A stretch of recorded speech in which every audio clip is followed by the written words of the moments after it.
Effectivement, je me trouve à Sousse, sur les lieux mêmes où sont morts les 2 premiers résistants du département des Hautes-Pyrénées il y a 80 ans. Voici le reportage qui raconte l'histoire tragique de ces 2 hommes morts pour la France et pour la liberté. C'est un monument au bord d'une route, devant lequel nous passons sans vraiment y prêter attention.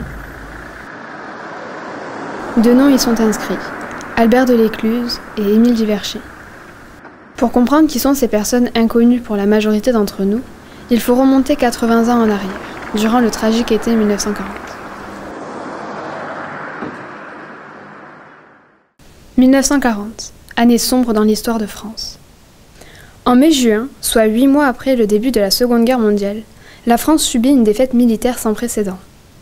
L'armée française est vaincue, le pays est envahi, et le 17 juin, le maréchal Pétain, le héros de la bataille de Verdun, qui vient juste d'être nommé chef du gouvernement, déclare qu'il faut cesser les combats.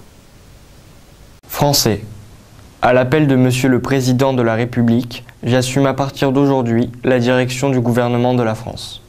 C'est le cœur serré que je vous dis aujourd'hui qu'il faut cesser le combat. Je me suis adressé cette nuit à l'adversaire pour lui demander s'il est prêt à rechercher avec nous, entre soldats, après la lutte et dans l'honneur, les moyens de mettre un terme aux hostilités. Un armistice humiliant pour la France est signé et le territoire est divisé. Les Allemands occupent tout le nord et l'ouest du pays. Le sud, appelé la zone libre, est dirigé par le vieux maréchal. En cet été 1940, les Français sont sous le choc de la défaite. Pourtant, certains d'entre eux décident de poursuivre la lutte en refusant d'obéir aux autorités du régime de Vichy. Nous sommes le 9 août 1940, sur l'aérodrome de Laloubert, au sud de la ville de Tarbes. 2 élèves aviateurs, Albert de l'Écluse et Émile Diverchy, font partie d'une escadrille qui a été repliée d'Alençon vers le sud-ouest de la France. Ces 2 jeunes pilotes ont décidé dans le plus grand secret de prendre l'air, direction l'Angleterre, pour poursuivre la lutte contre l'Allemagne nazie. À Laloubert, les officiers de l'escadrille ont pris des mesures de sécurité. Tous les moteurs des avions sont neutralisés pour empêcher toute évasion. En cet été 1940, la fuite par les airs de nombreux pilotes se multiplie sur le territoire national. Quelques jours auparavant, à Pau, 4 aviateurs sont déjà partis pour l'Espagne. L'escadrille se compose d'avions d'entraînement d'origine américaine, des NAA-57. Avec la complicité d'un chef mécanicien, Albert et Émile préparent dans le plus grand secret un appareil. L'objectif est de rejoindre la France libre que vient de fonder le général de Gaulle et de poursuivre les combats aux côtés de la Royal Air Force britannique. Les 2 aviateurs réussissent à décoller. Sur l'aérodrome, c'est la stupeur. Personne ne réagit. La partie semble gagnée. Plus rien ne semble s'opposer à la fuite des 2 jeunes hommes. Cependant, le moteur s'emballe et l'avion devient incontrôlable. Il s'écrase 2 km plus loin, sur la commune de Sousse. L'accident coûte la vie aux 2 garçons. Il existe une photographie du crash où l'on peut voir l'épave de l'appareil et la population locale qui s'affaire autour. Les dépouilles des 2 malheureux sont enterrées dans le carré militaire du cimetière de la Cède à Tarbes. Albert de l'Écluse et Émile Diverchy sont les 2 premiers résistants morts dans le département des Hautes-Pyrénées. Pour tenter de comprendre pourquoi des jeunes Français ont décidé durant cet été 1940 de désobéir aux ordres et de fuir la France, nous avons interviewé un spécialiste de l'histoire de la résistance dans le département des Hautes-Pyrénées. Alors il y a plusieurs raisons qui peuvent expliquer le départ de jeunes Français, militaires ou non, vers l'Angleterre, puis la France libre.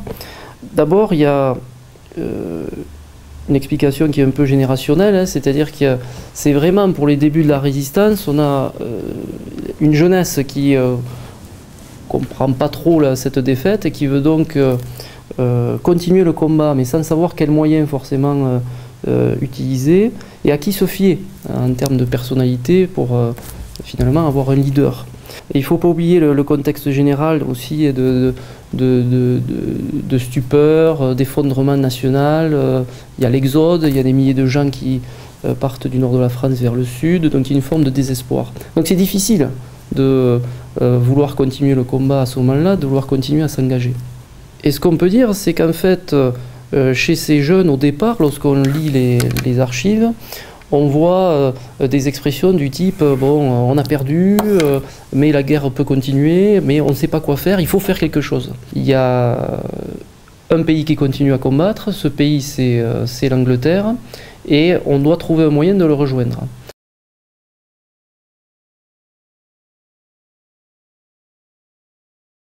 Alors ce qui vient s'ajouter à cette volonté de vouloir rejoindre l'Angleterre, c'est qu'il y a un appel très important sur le plan de la résistance, qui est l'appel du 18 juin 1940, qui est l'appel du général de Gaulle donc, à la BBC, radio anglaise. Moi, général de Gaulle, actuellement à Londres, j'invite les officiers et les soldats français. J'invite les ingénieurs et les ouvriers spécialistes des industries d'armement à se mettre en rapport avec moi. Quoi qu'il arrive, la flamme de la résistance française ne doit pas s'éteindre et ne s'éteindra pas.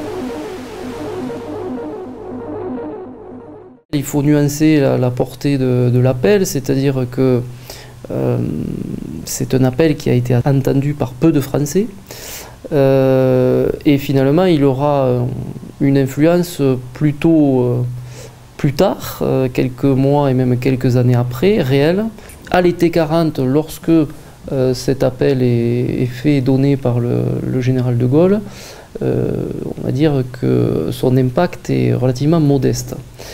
Par contre, il reste qu'effectivement, quelques dizaines, quelques centaines de jeunes, militaires ou non, souhaitent rejoindre le général de Gaulle et participer à cette première mobilisation de ce qu'on appelle la France libre.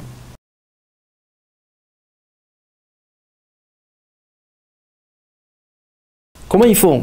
Donc l'idée c'est de constituer des réseaux, parce qu'il faut des réseaux pour traverser la montagne pour plusieurs raisons. C'est que il faut faire ça à pied évidemment, il faut le faire de nuit, et donc évidemment il faut être renseigné, il faut avoir les capacités physiques, il faut avoir aussi des relais de l'autre côté de la frontière, côté espagnol. Donc il y a beaucoup d'éléments à constituer avant de se lancer dans une telle opération de franchissement de la frontière.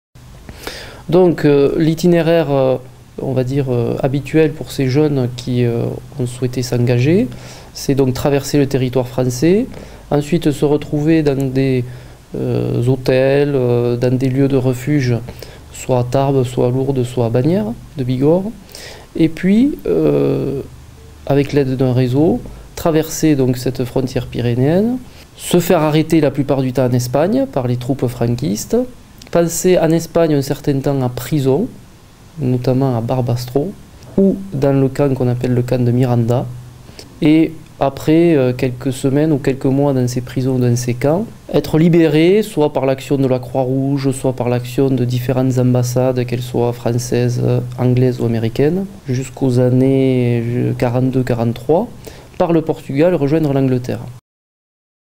Une fois que l'Angleterre est rejointe, certains vont s'engager dans certains commandos anglais, et d'autres vont s'engager dans les troupes qu'on appelle les troupes de la France libre, menées par le général de Gaulle.